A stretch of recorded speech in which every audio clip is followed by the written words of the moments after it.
Hello, everybody.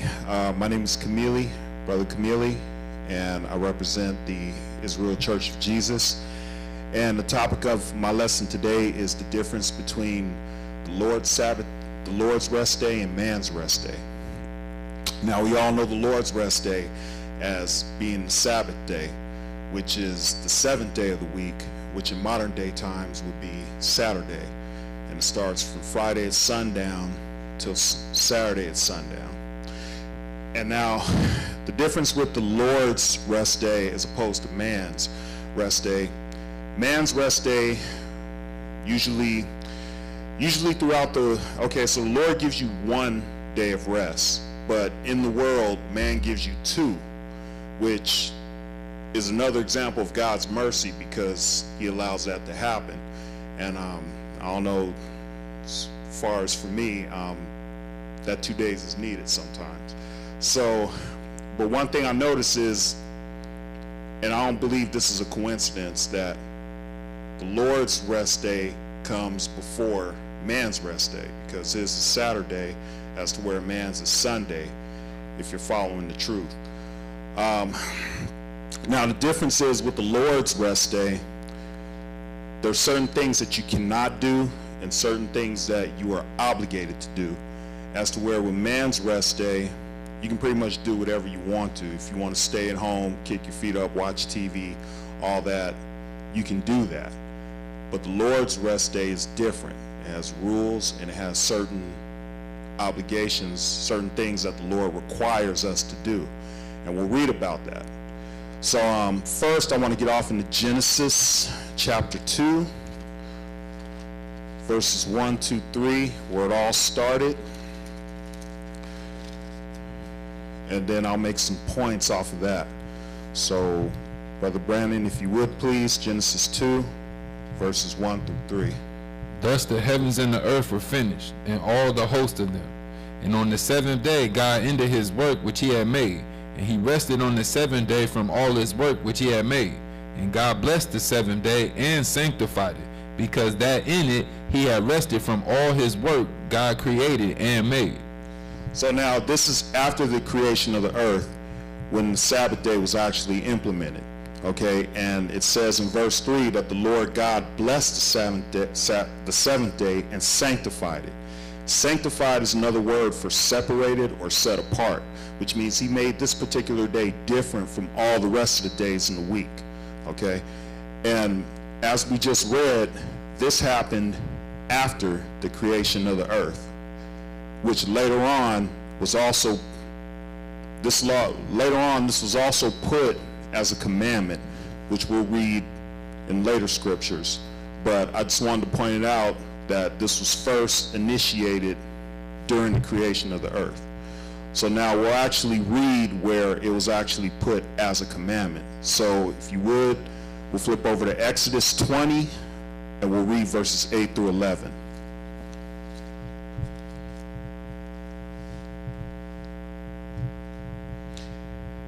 And whenever you get there, now I just want to point out, normally we would read all 10 commandments, but for time's sake, I just want to start off on the Sabbath part of the commandments. So we'll read from verses 8 to 11. So Brother Brandon, if you would.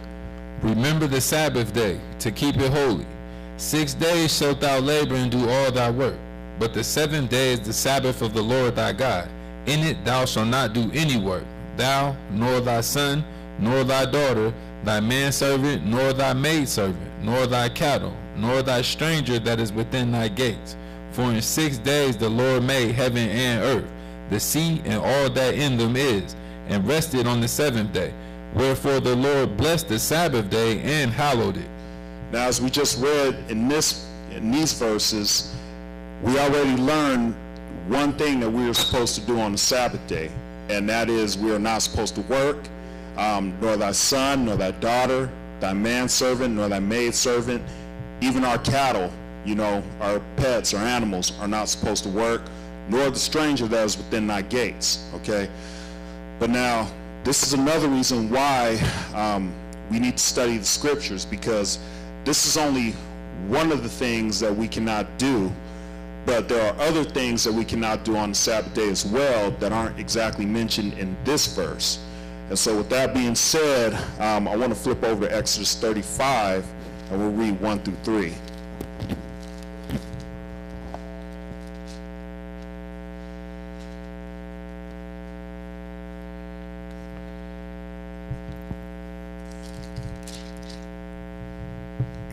All right, so this is Exodus 35, verses 1 through 3. And Brother Brandon, if you would, please. And Moses gathered all the congregation of the children of Israel together, and said unto them, These are the words which the Lord hath commanded, that ye should do them. 6 days shall work be done, but on the 7th day there shall be to you an holy day, a Sabbath of rest to the Lord. Whosoever doeth work therein shall be put to death.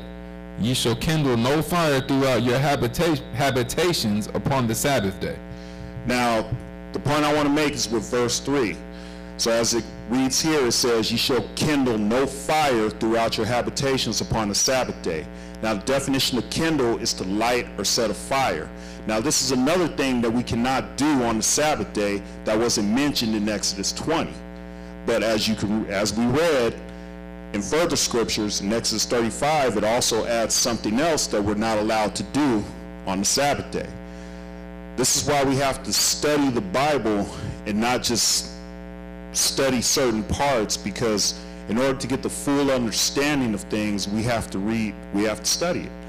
And so with that being said, there's other scriptures that pretty much summarize as a whole what we should not be doing on the Sabbath day.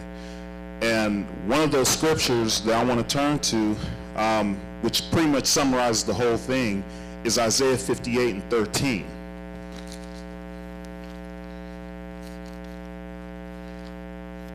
And this pretty much summarizes it as a whole, what we're not supposed to be doing. So we're going to read Isaiah chapter 58, verses 13 and 14. And then I'll elaborate on some points in that. So, Brother Brandon. If thou turn away thy foot from the Sabbath, from doing thy pleasure on my holy day, and call the Sabbath a delight, the holy of the Lord, honorable, and shall honor him, not doing thine own ways, nor finding thine own pleasure, nor speaking thine own words, then shalt thou delight thyself in the Lord, and I will cause thee to ride upon the high places of the earth, and feed thee with the heritage of Jacob thy father, for the mouth of the Lord hath spoken it. So 3 key things that we cannot do: nor finding our own pleasure, not doing our own ways, and not speaking our own words. Which means on the Sabbath day, I don't talk about football, okay? I don't sit at home and watch Netflix, or I don't go and hang out with my friends, or go to the park, or any of those things. I don't do any of those things on the Sabbath day. The Sabbath day is a day that was set apart by the Lord for mankind to observe, and that day needs to be dedicated to the Lord and the Lord only. And like just read, these aren't my words. This is what's in the book. So it's not doing my own pleasure, not speaking my own words, and not doing my own ways. Okay? And one thing we always have to remember is that the Sabbath is a commandment. It's not anything that's optional. It's something that us as servants of Christ are supposed to be observing, okay, if we're really trying to follow the truth. And we'll flip over to Deuteronomy chapter 5 and read verses 12 through 15, and that will confirm that.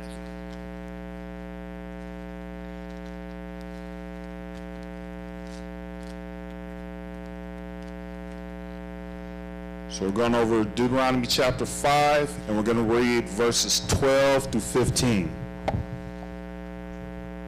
Brother Brandon, if you would, please. Keep the Sabbath day to sanctify it, as the Lord thy God hath commanded thee. 6 days thou shalt labor, and do all thy work. But the 7th day is the Sabbath of the Lord thy God. In it thou shalt not do any work, thou, nor thy son, nor thy daughter, nor thy manservant, nor thy maidservant, nor thine ox, nor thine ass, nor any of thy cattle, nor thy stranger that is within thy gates. that thy manservant and thy maidservant may rest as well as thou. And remember that thou wast a servant in the land of Egypt, and that the Lord thy God brought thee out thence through a mighty hand and by a stretched out arm. Therefore the Lord thy God commanded thee to keep the Sabbath day. As we just read in verse 15, that last part, the Lord thy God commanded thee to keep the Sabbath day. And the Sabbath day is a part of the 10 commandments. It is the 4th commandment. So once again, I can't stress that enough, that observing the Sabbath is a commandment, and we all need to do it. Now, there are blessings that come along with observing the Sabbath day, and we'll flip over to Isaiah 56 and read verses 1 through 8.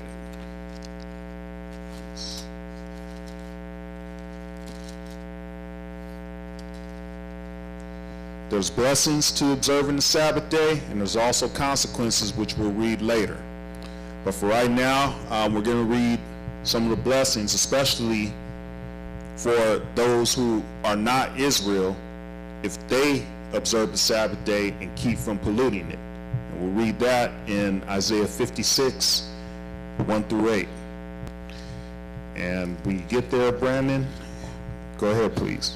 Thus saith the Lord, keep ye judgment, and do justice, for my salvation is near to come, and my righteousness to be revealed. Blessed is the man that doeth this, and the son of man that layeth hold on it, that keepeth the Sabbath day from polluting it, and keepeth his hand from doing any evil. Neither let the son of the stranger that have joined himself to the Lord speak, saying, the Lord hath utterly separated me from his people. Neither let the eunuch say, behold, I am a dry tree. For thus saith the Lord unto the eunuchs that keep my Sabbaths, and choose the things that please me, and take hold of my covenant. Even unto them will I give in my house and within my walls a place and a name better than the sons and of daughters. I will give them an everlasting name that shall not be cut off. Also the sons of the stranger that join themselves to the Lord, to serve him, and to love the name of the Lord, to be his servants. Every one that keepeth the Sabbath from polluting it, and taketh hold of my covenant. Even them will I bring to my holy mountain, and make them joyful in my house of prayer. Their burnt offerings and their sacrifices shall be accepted upon mine altar. For my house shall be an house of prayer, for my house shall be called an house of prayer for all people. The Lord God, which gathereth the outcasts of Israel, saith, yet will I gather others to him, besides those that are gathered unto him. So for the eunuchs that keep his Sabbaths, he says he will give a place and a name better than of sons and daughters. And I will give them an everlasting name that should not be cut off. And also for the stranger that join themselves to the Lord to serve him, and to love and name the Lord, to be his servants, everyone that keepeth the Sabbath from polluting it, he says that even them will he bring to his holy mountain and make them joyful in his house of prayer. And their burnt offerings and their sacrifices shall be accepted upon his altar. So these are the benefits that they get, you know, along with the people who are already, along with the Lord's people already, which is Israel, for observing the Sabbath and not polluting it. Now, if you do pollute the Sabbath, there are consequences for that. And we'll read that, and we'll flip over to Exodus 31 and read verses 12 through 17 and find out what those consequences are.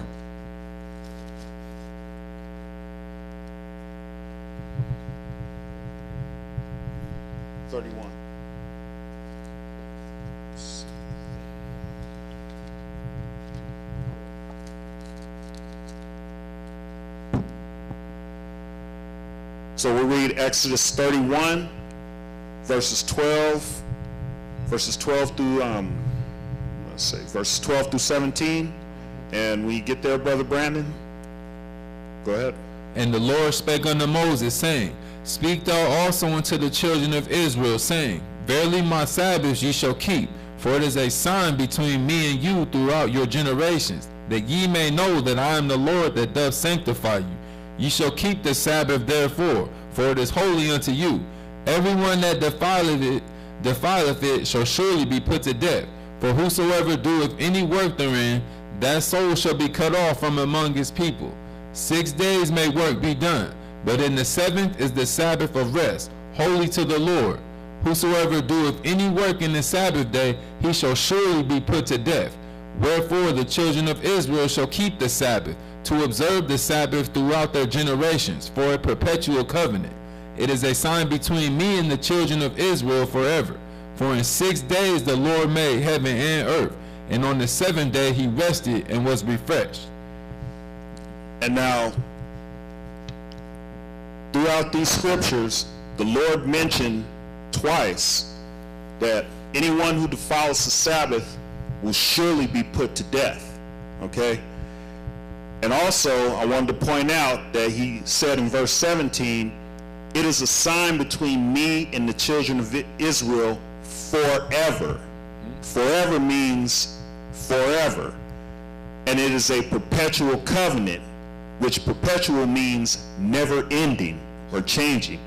So this is something that never ends and that is never going to change, and that we are supposed to observe forever.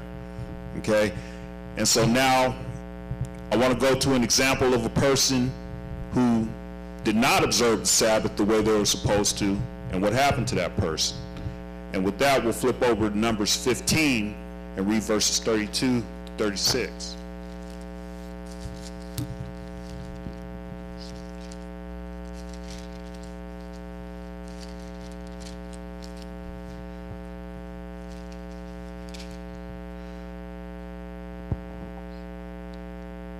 I'm sorry, Numbers 15, 32 through 36.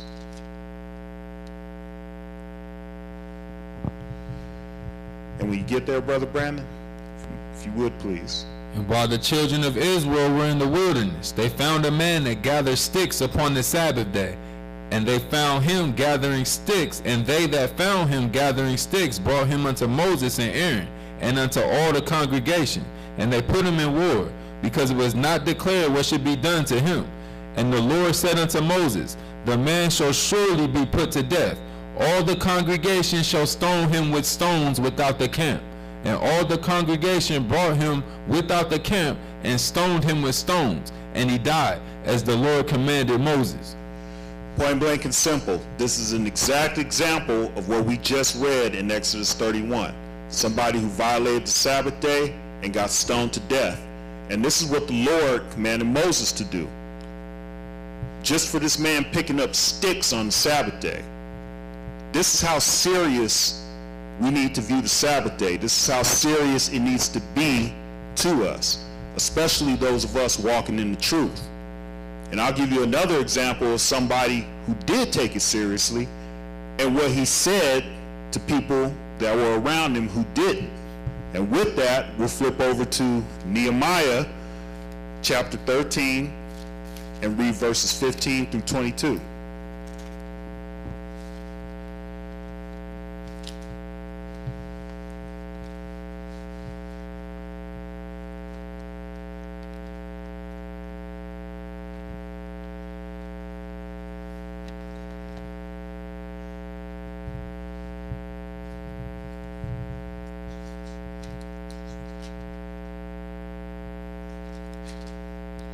All right, so we're going to read Nehemiah chapter 13, verses 15 through 22. And Brother Brandon, if you would, please. In those days saw I in Judah some treading wine presses on the Sabbath, and bringing in sheaves, and lading asses, as also wine, grapes, and figs, and all manner of burdens which they brought into Jerusalem on the Sabbath day. And I testified against them in the day wherein they sold victuals. There dwelt men of Tyre also therein, which brought fish and all manner of ware, and sold on the Sabbath unto the children of Judah and in Jerusalem. Then I contended with the nobles of Judah, and said unto them, what evil thing is this that ye do, and profane the Sabbath day? Did not your fathers thus, and did not our God bring all this evil upon us, and upon this city? Yet ye bring more wrath upon Israel by profaning the Sabbath? And it came to pass that when the gates of Jerusalem began to be dark before the Sabbath, I commanded that the gates should be shut, and charged that they should not be opened till after the Sabbath. And some of my servants set I at the gates, that there should no burden be brought in on the Sabbath day. So the merchants and sellers of all kind of ware lodged without Jerusalem once or twice. Then I testified against them and said unto them, Why lodge ye about the wall? If you do so again, I will lay hands on you. From that time forth came they no more on the Sabbath. So now this is Nehemiah talking. And so now Nehemiah made a point to tell them that if they continue to do this, he was going to lay hands on them. And when we say lay hands, we don't mean the Catholic priest, I'm going to lay hands on you. I'm talking about laying hands on you, dropping them things on you. That's what Nehemiah was talking about, okay? And you could tell by reading this that he really got offended by them profaning the Sabbath day. And us walking in the truth, we need to take that just as serious as Nehemiah. Now, there's ways to deal with people, but just that same kind of mindset to where we should be just as offended if we see somebody else, not observing the Sabbath day and they know better. It's one thing when you don't know better, but if you know better and you're doing it, we need to correct somebody who does that. Now, maybe not to the extreme of Nehemiah, if it doesn't have to come down to that, but basically we need to have the same kind of mindset, okay? That's basically the point I'm making with that. So now, sometimes there's a bit of confusion when it comes to the Sabbath day because you're not supposed to work, but then there's questions that come about like if you can do certain things like help somebody or something that might require a little bit of work to do so. So I want to go over to Matthew 12 and read verses 10 through 12 and see what Jesus had to say about it.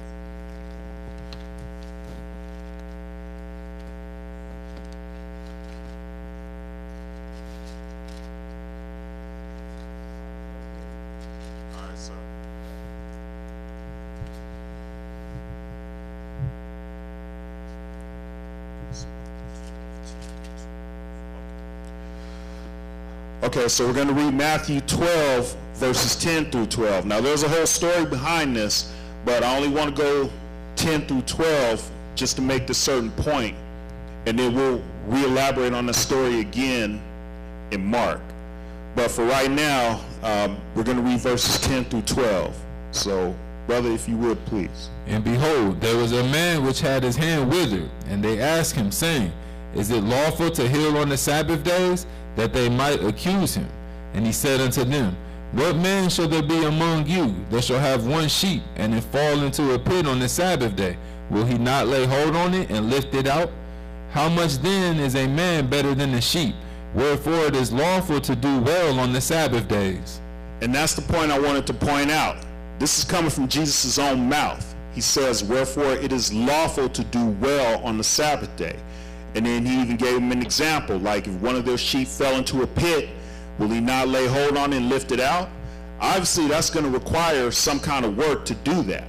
You're going to have to develop some kind of pulley system or something to get that animal out. But like the Lord said, it is lawful to do well on the Sabbath days. I'll give you an example. Me and some of the other brothers were at an outreach downtown, and one of the brothers caught a flat tire. Okay, so me and another brother helped change this brother's tire, and it helped him, and later on that brother was able to come to class. So I mean, that's just an example right there. It took a little bit of work to do that, but all in all, it was to help that brother, and it did help that brother, and it helped him, helped him be able to get to where he needed to be. But this is an example of it being lawful to do well on Sabbath days. So with that being said, I want to flip over to Mark chapter 3 and then just kind of reiterate the story, because there's another point there I want to make with that also.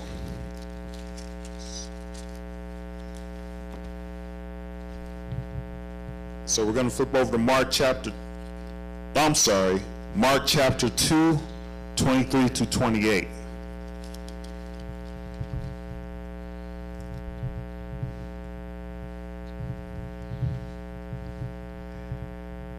All right, Mark chapter 2, verses 23 through 28. And when you get there, please go ahead. And it came to pass that he went through the cornfields on the Sabbath day. And his disciples began as they went to pluck the ears of corn. And the Pharisees said unto him, Behold, why do they on the Sabbath day do that which is not lawful? And he said unto them, Have you never read what David did when he had need and was hungry, he and they that were with him? How he went into the house of God in the days of Abiathar the high priest, and did eat the shewbread, which is not lawful to eat but for the priests, and gave also to them which were with him? And he said unto them, The Sabbath was made for man, and not man for the Sabbath. Therefore the Son of Man is Lord also of the Sabbath. So the point I wanted to make here was the Sabbath was made for man and not man for the Sabbath, which means the Lord created this day for us.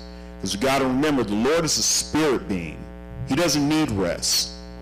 He's a timeless God that just does not need rest. His body doesn't get tired. Ours does. So this was actually created for us, okay, and not man for the Sabbath, but Sabbath was made for man. And as we can see, this was created at the creation, way before it was put into law, way before it was put into the commandments, way before Israel was even established as a nation. This was already in the beginning. So with that being said, I just wanted to continue in the Mark chapter 3, verses 1 through 6, just so we can kind of finish that story.